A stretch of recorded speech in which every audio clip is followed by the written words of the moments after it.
Dane, Israel-raportti, viikko 18, torstai 30. huhtikuuta. Suuret juhlaviikot. Israelissa sivuutettiin äskettäin vuoden yksi tärkeimmistä juhlaviikoista. Ensin oli suuri uskonnollinen Exoduksen muistojuhla, pääsiäinen, joka osui yksin kristillisen juhlan kanssa. Tätä seurasivat holokaustin ja sodissa kaatuneiden muistopäivät sekä Israelin itsenäisyyspäivä. Juutalaisten Exodukseen sisältyy ajatus suuresta, koko kansaa koskevasta muutosta. Väkeä kehotettiin vapaudessa palvelemaan elävää Jumalaa.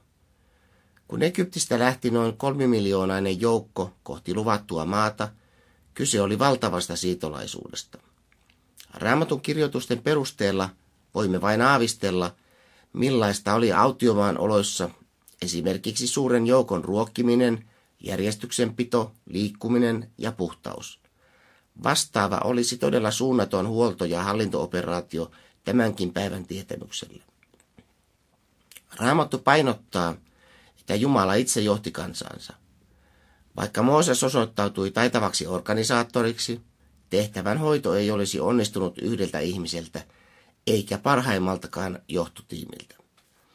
Israelin kansan ensimmäinen eksodus toi heidät muutamassa viikossa autiomaahan, jossa he aluksi ymmärsivät kiittää Jumalaa, mutta vastoinkäymisten tullessa alkoi napina, joka johti lopulta 40 vuoden vaellukseen.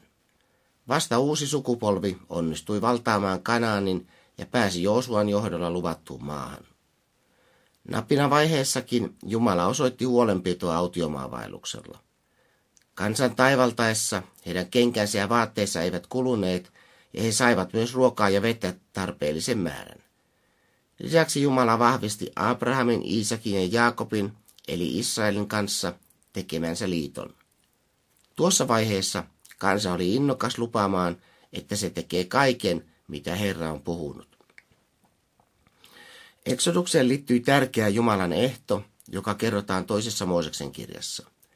Jumala lupasi, että kansan kuullessa hänen ääntään ja pitäessään liiton, he ovat Jumalan omaisuutta ennen kaikkia muita kansoja.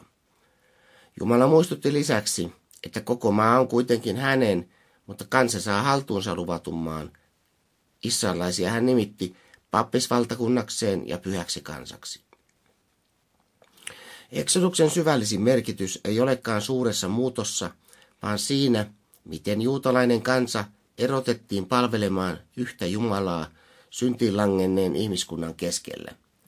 Juutalaiset kutsuttiin todistukseksi Jumalan suuruudesta koko maailmalle. Egyptistä lähdön jälkeen Exodus tulee ilmi profetioissa. Toinen tärkeä vaihe oli kansan osittainen paluu Babylonian pakkosiirtolaisuudesta, jolloin tuhotun temppelin tilalle rakennettiin toinen. Babylonian muutto oli kuitenkin vähäisempi kuin nyt menossa oleva kristillisen seurakuntakauden lopun väestönsiirto. 1900-luvun taitteesta lähtien juutalainen kansa on palannut suurena joukkona omaan maahansa.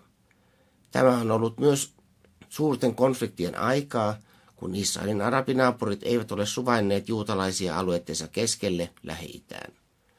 Suuri juutalaisten muuttoaalto on tullut viimeisen reilun 20 vuoden aikana ennen muuta entisestä Neuvostoliitosta. Nyt Keski-Euroopassa lisääntynyt juutalaisvastaisuus, antisemitismi on tuonut suuria määriä muuttajia Ranskasta. Vanha testamentti kertoo lukuisia kertoja, miten Israelin kansa luopui Herrasta ja joutui ahdinkoon. Kun se sitten katui, Jumala vastasi ja auttoi.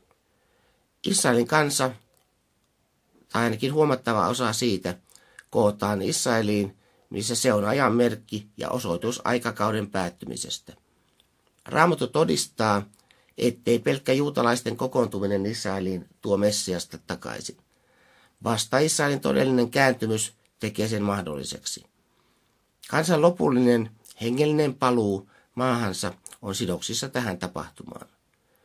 Juutalaiset saattavat vielä kokea nykyistä muuttaakin laajemman kansainvaelluksen vainojen uhatessa.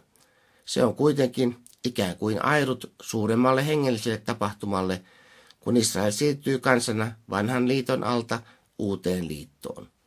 Uhrit vaihtuvat Jeesuksen Messiaan toistumattomaan uhriin.